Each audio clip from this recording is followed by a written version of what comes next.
Welcome to all my dear students. मेरा नाम है सुधीर कुमार और आप देख रहे हैं the fundamental unit of life class 9th का, और ये है लास्ट लेक्चर इस पर्टिकुलर चैप्टर का।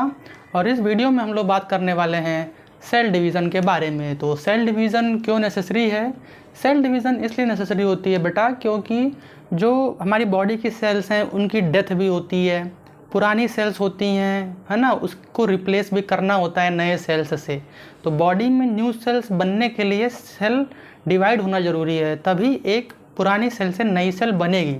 सेल थ्योरी में मैंने आपको पढ़ाया है new sales arise from pre existing cells, मतलब जो सेल्स पहले से हम मौजूद हैं, है ना, प्री एग्जिस्टिंग सेल्स हैं, उसी से नए सेल्स बनेंगे, न्यू सेल की फॉर्मेशन होगी, राइट।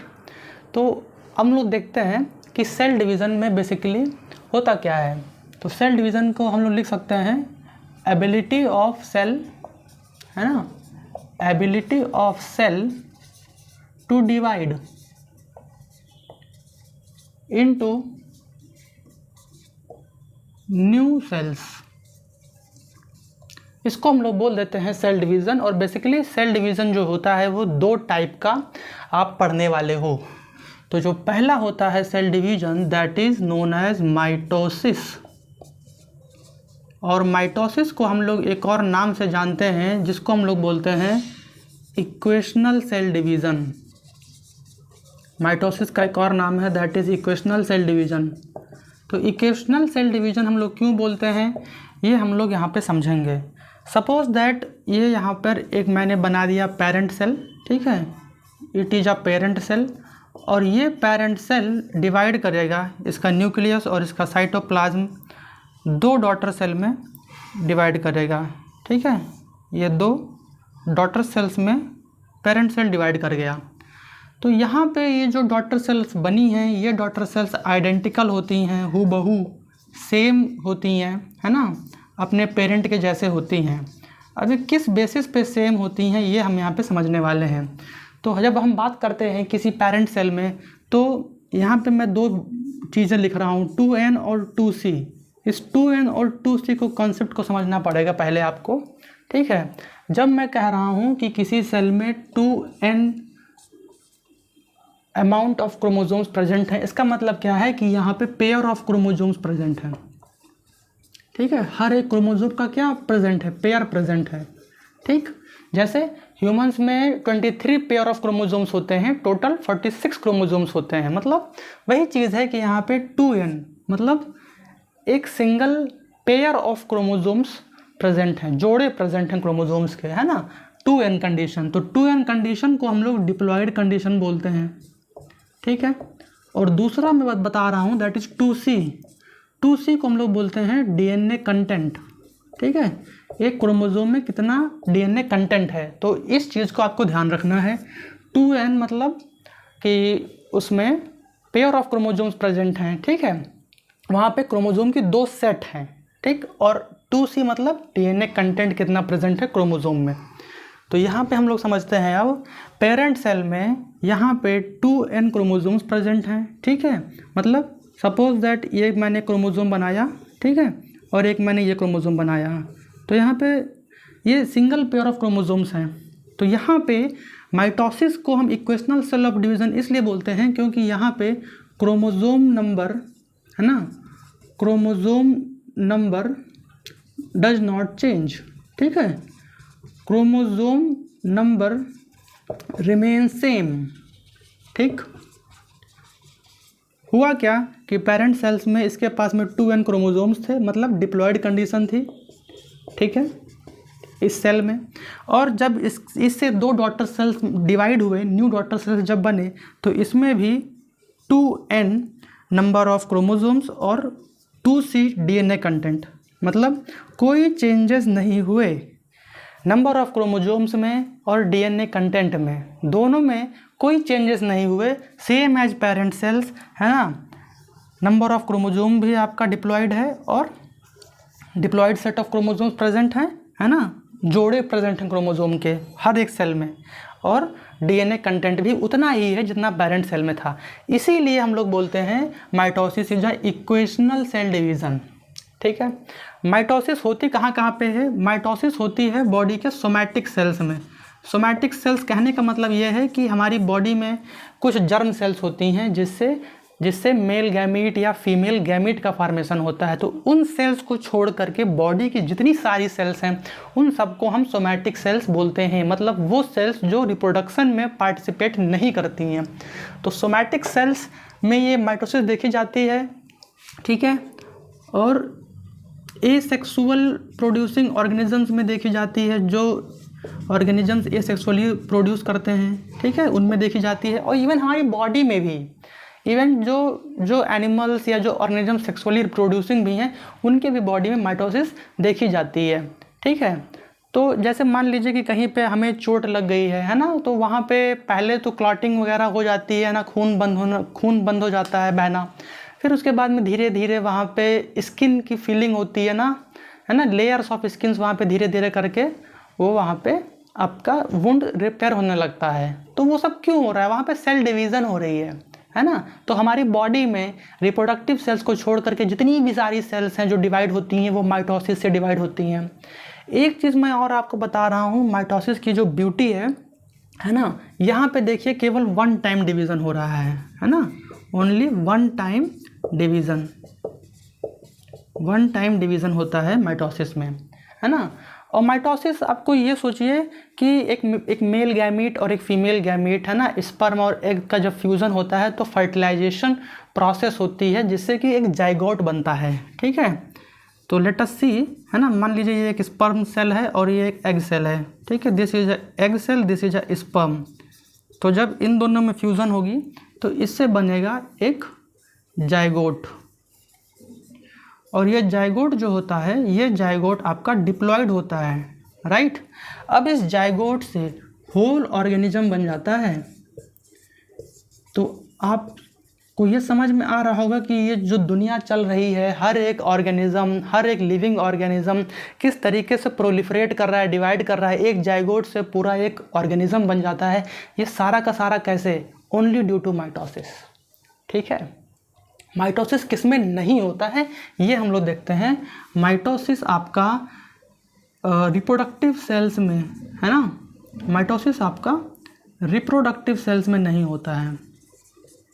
रिप्रोडक्टिव सेल्स में माइटोसिस नहीं होता है, ठीक है। जैसे जर्म सेल हो गया, मेल गैमीट, फीमेल गैमीट, उसमें माइटोसिस नहीं होगा। हम लोग समझेंगे अभी आगे चल के इस वीडियो में कि क्यों नहीं होता है, ठीक है। तो आई होप कि आपको माइटोसिस की कहानी क्लियर हो गई है। ये एक टाइप का सेल डिवीज़न है। अब हम लोग बात करने वाले हैं इस लेक्चर में मियोसिस के बारे में, ठीक है। तो बने रहिए।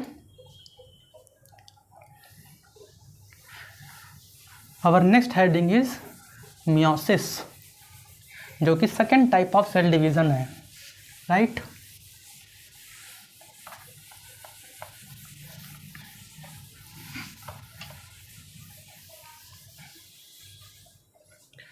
तो लिखते हैं नेक्स्ट, सेकेंड इज मियोसिस। तो इस मियोसिस को हम लोग रिडक्शनल सेल डिवीज़न भी बोलते हैं। Reductional cell division. तो इसको रिडक्शनल क्यों बोला जाता है? क्योंकि यहाँ पे जो आपका क्रोमोसोम नंबर है वो क्रोमोसोम नंबर नेक्स्ट जनरेशन में हाफ हो जाती है, ठीक है। नेक्स्ट जनरेशन में हाफ हो जाती है, क्रोमोसोम नंबर भी हाफ और डीएनए कंटेंट भी हाफ, ठीक है। इस वजह से मियोसिस को रिडक्शनल सेल डिवीज़न भी बोलते हैं। तो आइए देखते हैं कि मियोसिस में होता क्या है, ठीक है। सपोज ये एक पेरेंट सेल है, ठीक है, जो कि डिप्लॉयड कंडीशन में है। इसके पास में 2n सेट ऑफ क्रोमोसोम्स हैं और 2c इसका डीएनए कंटेंट है, ठीक है। ये सबसे पहले 2 डॉटर सेल में डिवाइड करेगा, ठीक है। ये यहाँ पे फर्स्ट डिवीज़न, ये फर्स्ट डिवीज़न हो रही है यहाँ पे मियोसिस के एक पेरेंट सेल में। और मियोसिस मैंने बताया था कि ओनली अकर इन जर्म सेल्स, ओनली अकर इन जर्म सेल्स। जर्म सेल्स मतलब ऐसे सेल्स, हमारी बॉडी में कुछ ऐसे सेल्स हैं जिनसे मेल गैमीट का फॉर्मेशन होगा, गैमेटोजेनेसिस में पार्टिसिपेट करेंगे, या कुछ ऐसे हमारे बॉडी में सेल्स हैं जिनसे जिनसे फीमेल गैमेट बनेगी, मेल गैमेट बनेगी, तो जिन सेल से गैमेट बनती है उनको जर्म सेल्स बोलते हैं। मतलब सेल्स ऑफ रिप्रोडक्शन, वो सेल्स जो रिप्रोडक्शन में पार्टिसिपेट करती हैं वो होती हैं जर्म सेल्स। तो कोई जर्म सेल है वो इनिशियली कैसा है, उसके पास में 2n number of chromosomes present हैं, ठीक है। अब क्या होगा कि फर्स्ट टाइम जब डिवीज़न होगा तो ये 2 डॉटर सेल्स में आपका डिवाइड कर जाएगा, ठीक है। इसके बाद में सेकेंड स्टेप में एक और डिवीज़न होगी जिसको हम बोलेंगे सेकेंड डिवीज़न, ठीक है। तो वहाँ पे 1 टाइम डिवीज़न था, ठीक है, और यहाँ पे 2 टाइम डिवीज़न होता है मियोसिस के केस में, और एक पेरेंट सेल से 4 डॉटर सेल्स बनते हैं, राइट। और ये जो डॉटर सेल्स बने हैं, इन डॉटर सेल्स में यहाँ पे आपको हर एक डॉटर सेल में क्रोमोसोम नंबर n मिलेगा और डीएनए कंटेंट भी आधा मिलेगा, है ना, n/c n/c n/c n/c। मतलब जो डॉटर सेल्स हैं उसमें अब एक एक क्रोमोसोम जाएगा, ठीक है। बात समझ में आ गई होगी आपको, है ना। तो यहाँ पे क्रोमोसोम नंबर हाफ हो गया। इसका अभी हम लोग मतलब समझेंगे कि ऐसा क्यों हो रहा है, ठीक है। तो मियोसिस को इसीलिए बोलते हैं रिडक्शनल डिवीज़न, क्योंकि इसमें क्रोमोसोम नंबर हाफ हो जाता है, डीएनए कंटेंट हाफ हो जाता है ना। डॉटर सेल्स में ये पेरेंट सेल थी, ठीक है, ये पेरेंट सेल थी, और एक पेरेंट सेल से 4 डॉटर सेल्स बनते हैं, ठीक है। और डॉटर सेल्स में क्या हो रहा है, क्रोमोसोम नंबर हाफ हो जा रहा है, ठीक है। क्रोमोसोम नंबर और डीएनए कंटेंट दोनों हाफ हो जा रहे हैं। अब इसका रीज़न समझते हैं कि ऐसा क्यों हो रहा है। मियोसिस में नंबर ऑफ क्रोमोसोम को आधा करने की क्या ज़रूरत है, तो उसको हम लोग देखते हैं थोड़ा सा, है ना। तो लेट अस सी।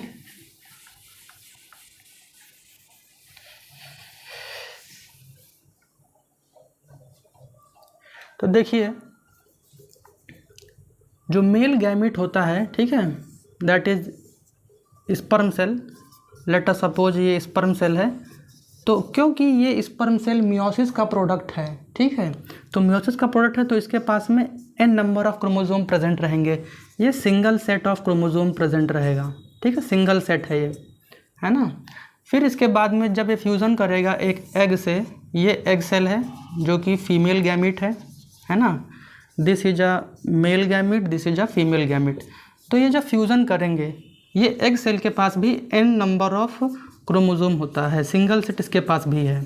तो जब इनमें फर्टिलाइजेशन की प्रोसेस होगी, जब मेल और फीमेल गैमेट फ्यूज़ करेंगे, तो एक आपका सिंगल सेल जाइगोट बनता है ना। ये दोनों स्पर्म और एग फ्यूज़ करके सिंगल सेल जाइगोट बनाते हैं, जिसका नेचर 2n होता है, डिप्लॉयड होता है।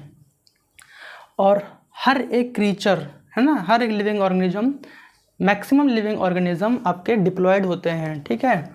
अब होता क्यों है, देखिए सेक्सुअली रिप्रोड्यूसिंग ऑर्गेनिज्म जो होते हैं, जो ऑर्गेनिज्म सेक्सुअली रिप्रोड्यूस करते हैं, उनमें एक set of chromosomes male parent से आता है और एक set of chromosome female parent से आना होता है। तो जब जो मेल गैमेट और फीमेल गैमेट के पास में जब सिंगल सेट ऑफ क्रोमोसोम रहेंगे, जैसे यहाँ पर n number of chromosomes sperm के पास हैं, n number of chromosomes egg के पास हैं, तो यहाँ पे मेल और फीमेल पेरेंट की जेनेटिक जो मतलब स्ट्रक्चर है वो इक्वल प्रोपोर्शन में प्रोजेनी में जाएगा, ठीक है। और होगा क्या कि जो इनसे होने वाला जो जाइगोट है और इस जाइगोट से फर्दर जो एम्ब्रियो फॉर्मेशन होगा और जो चाइल्ड का बर्थ होगा, वो भी आपको 2n डिप्लॉयड कंडीशन में मिलेगा, क्योंकि मैक्सिमम लिविंग ऑर्गेनिजम्स आपको डिप्लॉयड नेचर में ही मिलते हैं। तो ये बहुत ही इम्पॉर्टेंट रीज़न है मियोसिस को रिडक्शनल सेल डिवीज़न क्यों कहते हैं और मियोसिस क्यों ज़रूरी है। अगर मियोसिस का केस नहीं होता और इमेजिन करो ये स्पर्म सेल भी 2n होता और ये एग सेल भी 2n होता, तो 4n की कंडीशन जनरेट होती, 4 सेट ऑफ क्रोमोसोम्स बन जाते, जो कि पॉसिबल ही नहीं है, against the law of nature है ना। कभी आपने नहीं सुना होगा कि किसी पर्सन में 92 क्रोमोसोम्स होते हैं, right, 23 pair of chromosomes, total 46 chromosomes human के केस में। तो ऐसा क्यों पॉसिबल हो पा रहा है कि ड्यू टू मियोसिस ओनली। नहीं तो अगर स्पर्म सेल्स और एग सेल्स दोनों के पास में 2n होते तो ये तो 4n हो जाते ना मिल करके, जो आने वाली प्रोजनी होती है, लेकिन हर प्रोजनी में हमेशा 2n सेट ऑफ क्रोमोसोम्स होते हैं, है ना, 46 ही होते हैं ना। तो इसीलिए स्पर्म और एग सेल्स हमेशा हैप्लॉइड होते हैं। तो ड्यू टू मियोसिस के रिजल्टेंट यही चीज़ होती है कि जो उसके रिजल्टेंट गैमीट्स होते हैं, that is sperm and egg, वो आपके हैप्लॉइड नेचर के होते हैं। हैप्लॉइड मतलब कि सिंगल सेट, है ना। जैसे n मैं बोल रहा हूँ तो n मतलब सिंगल सेट ऑफ क्रोमोसोम्स है ना, यहाँ पे पेयर नहीं प्रेजेंट हैं, तो इसको हम हैप्लॉइड बोलते हैं, थोड़ा सा बता दे रहे हैं। और 2n को हम लोग डिप्लॉइड बोलते हैं, क्योंकि यहाँ पर हर एक क्रोमोसोम की दूसरी कॉपी प्रेजेंट है ना। तो ये थोड़ा सा था माइटोसिस और मियोसिस के बारे में। इतना जानकारी मोर देन इनफ है ना, आपके स्टैंडर्ड के हिसाब से। और इसी के साथ में the fundamental unit of life chapter class 9th का फिनिश होता है। और आप बताइए कि आपको ये लेक्चर सीरीज़ कैसी लगी, the fundamental unit of life. कोई डाउट हो या कोई सजेशंस हो लेक्चर के रिगार्डिंग, तो आप कमेंट सेक्शन आपके लिए खुला है, आप उसमें कमेंट कर सकते हैं। और ऐसे ही वीडियोस को लाइक करते रहिए, चैनल को सब्सक्राइब कर लीजिए और अपने दोस्तों में वीडियो को शेयर ज़रूर करिए। Thank you for watching. मिलते हैं हम लोग नेक्स्ट चैप्टर के साथ में क्लास 9th के। Bye bye.